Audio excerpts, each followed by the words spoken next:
오늘은 2023년 4월에 서울대학교 입학처에 올라온 2025학년도 서울대학교 입학 전형 시행계획을 정리해보고 분석해보는 시간을 가져보고자 합니다. 저는 꽤 오래전에 가형과 탐을 쳐서 정시로 대학을 갔었는데 기회균형 전형과 예체능에 대해서 잘 모릅니다. 그리고 2024학년도부터 서울대학교 정시 모집에서 교과평가라는 걸 반영하던데 학생의 상황에 따라 점수를 어떻게 줄지에 대한 감이 잘 잡히지 않습니다. 단지 점수 환산 방식에 대해서만 이해할 뿐입니다.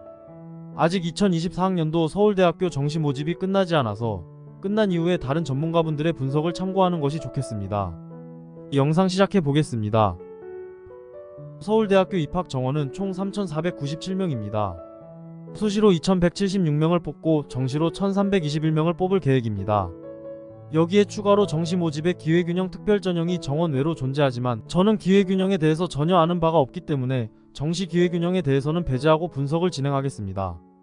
기회균형에 해당하시는 분들은 직접 찾아봐 주시면 좋겠습니다.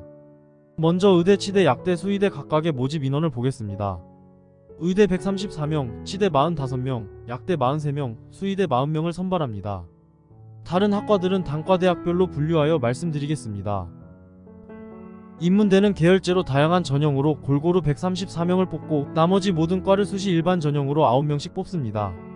추가로 인문대에는 역사학부라는 게 존재하는데 역사학부를 가면 한국사학, 동양사학, 서양사학 중 하나를 주전공으로 선택해야 합니다. 인문대학에 속한 학과를 수시 일반 전형으로 들어가거나 역사학부를 들어가면 전과가 불가능합니다. 사회과학대는 전형별로 나름 골고루 뽑는 편입니다. 자연과학대, 간호대, 경영대, 농업생명과학대, 생활과학대, 자유전공학부는 정시 지균이 없고 나머지 전형별로 나름 골고루 뽑는 편입니다. 공과대학에 광역이라는 모집 단위가 있습니다. 입학해서 한 학기 다닌 후 5개 학과 중에서 하나를 선택하게 합니다. 광역 모집 단위는 정시 지균으로만 46명 선발합니다. 공과대학에서 광역을 제외한 모든 학과는 정시 지균으로는 선발을 안하고 나머지 전형별로 나름 골고루 뽑는 편입니다. 사범대학은 정시 지균으로는 신입생을 선발하지 않습니다. 사범대 중에서도 교육학과, 도거교육, 불어교육은 그냥 정시로 아예 안 뽑습니다. 나중에 수시에서 2월되어 정시로 뽑을 수도 있으나 뽑는 학생 수가 많지는 않을 것입니다. 나머지 전형별로 나름 골고루 뽑는 편입니다. 마지막으로 서울대에는 첨단융합학부라는 학부도 있습니다. 3학기 이수 후 5개 전공 중 하나를 주전공으로 선택해야 하는데 이 중에서 혁신 신약 전공을 선택한다고 해서 약사가 될 수 있는 자격이 부여되지는 않습니다. 서울대학교 수시지균 전형을 지원하려면 고등학교장의 추천이 필요하고 2025년 2월 국내 고등학교 졸업 예정자여야 합니다.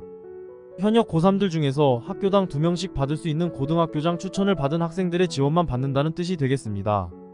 2단계를 거쳐 학생을 선발하는데 1단계로 서류평가를 통해 3배수 뽑은 다음 2단계로 성적 70점, 면접 30점을 합산하여 선발합니다.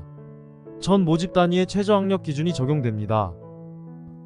서울대학교 수시 일반 전형을 지원하려면 졸업생이거나 2025년 2월 졸업 예정자거나 검정고시 합격자나 외국 고등학교 졸업자 혹은 졸업 예정자이면 되겠습니다. 수시 지균과 같이 2단계를 거쳐 학생을 선발합니다. 우선 1단계로 전 모집 단위에서 서류평가로 2배수 뽑습니다. 2단계는 모집 단위마다 조금씩 차이가 있습니다. 미대와 사범대를 제외한 전 모집 단위에서는 성적 100점, 구술 면접 100점을 합산하여 선발합니다. 사범대에서는 2단계로 성적 100점, 구술 면접 60점, 교직 적성과 인성 면접 40점을 합산하여 선발합니다. 미대 디자인과는 2단계로 면접을 통해 전공 적성과 학업 능력을 평가하여 선발합니다. 미대 디자인과와 사범대 체육교육과에 대해서만 수능 최저학력 기준이 적용됩니다. 수시 모집에서 최저학력 기준이 적용되는 경우가 있습니다. 수시 지균의 전 모집 단위와 수시 일반의 디자인과, 체육교육과가 이에 해당합니다. 1단계 합격자 발표가 수능 시험일 이전인지 이후인지에 따라서 상황이 조금 다를 수 있습니다. 수능 시험일 이전에 1단계 합격자 발표를 한다고 가정해봅시다. 그렇다면 1단계 합격자 중에서는 수능 최저학력 기준을 충족하지 않은 학생도 있을 것입니다. 수능 성적 때문에 2단계는 볼 것도 없이 떨어지는 학생이 있다는 뜻입니다. 1단계를 합격했을 때 최저학력 기준만 충족한다면 2단계도 합격할 가능성이 높겠습니다. 지금 제가 분석하고 있는 2025학년도 입학전형 시행계획에는 전형 일정에 대한 정보가 없어서 당장은 알 수 없습니다. 아마 올해 5월이나 6월에 올라올 것으로 보입니다. 작년 5월에 올라온 일정표에 따르면 2024학년도 수시 1단계 합격자 발표를 2024학년도 수능 이후에 했습니다. 최저학력 기준을 충족한 학생들만 1단계에서 합격시킨 것으로 보입니다. 그러므로 최종 커트라인은 1단계 합격자 발표를 수능 이전에 했을 때보다 높게 형성되겠습니다. 작년이 이랬으니 올해도 그러지 않을까 싶습니다. 다른 대학들에 대해서도 이런 분석을 해보시면 좋겠습니다. 서울대학교 정시직윤 전형에 지원하려면 수시직윤 자격 요건에다가 추가로 모집 단위별 수능 응시 영역 기준을 충족해야 합니다. 의대 치대는 적성 면접과 인성 면접을 실시하여 학생에게 결격 사유가 있는지 판단합니다. 또 학교 안팎으로 징계를 받은 적이 있는지 확인하여 감점 처리될 수 있습니다. 수능 성적을 60점 만점으로 환산하고 여기에 교과 평가를 40점 만점으로 환산하여 반영의 학생을 선발하는데 수능 성적 환산 과정이 다소 복잡합니다. 먼저 국어 표준 점수, 수학 표준 점수 곱하기 1.2, 탐구 표준 점수 합 곱하기 0.8, 투과목 가산점을 모두 더합니다. 여기에다가 영어, 한국사, 제2외국어 등급별로 감점합니다.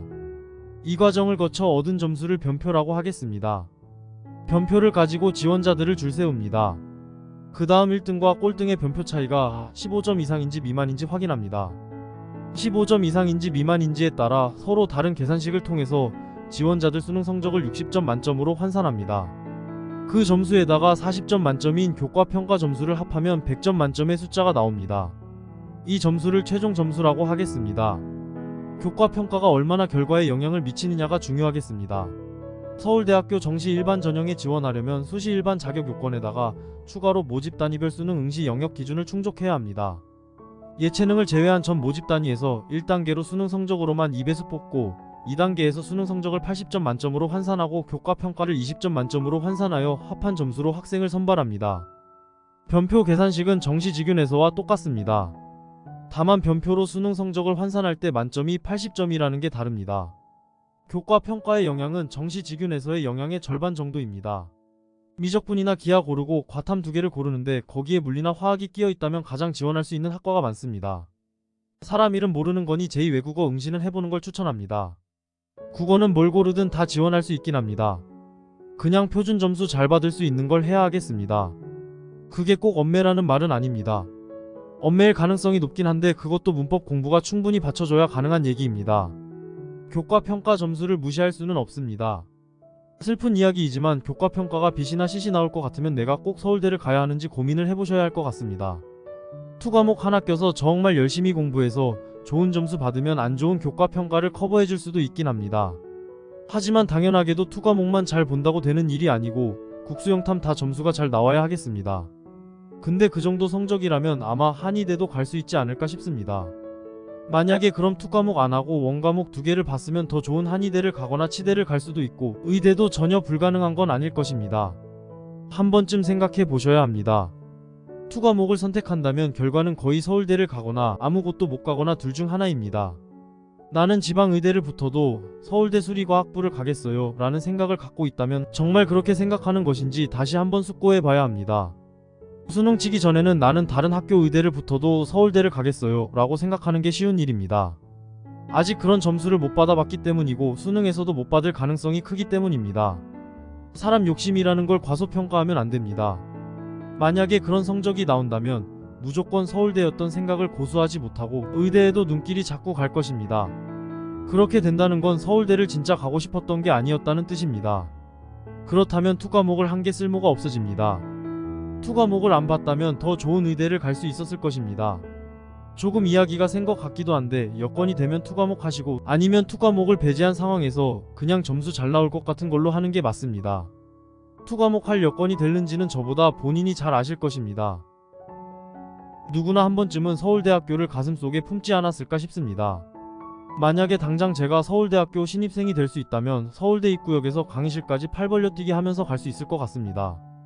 입학 전형 시행 계획이 꽤나 어렵습니다. 전형 개수도 많고 학과도 많고 절차도 복잡합니다. 대입 준비하는 사람이라면 갈 생각이 있는 모든 학교들의 입시 요강을 한 번쯤은 보는 게 좋습니다. 공부를 하기 전에 입시 요강을 정리하고 목표에 맞는 공부 전략을 세우는 걸 추천합니다. 제 분석 방법을 배워서 목표하시는 대학들에 대해서 스스로 분석해 보시면 좋겠습니다. 제가 모든 대학들에 대해서 분석 영상을 올릴 수는 없으니까요. 저 대신 서울대학교 합격의 꿈을 이뤄주시길 바랍니다. 감사합니다.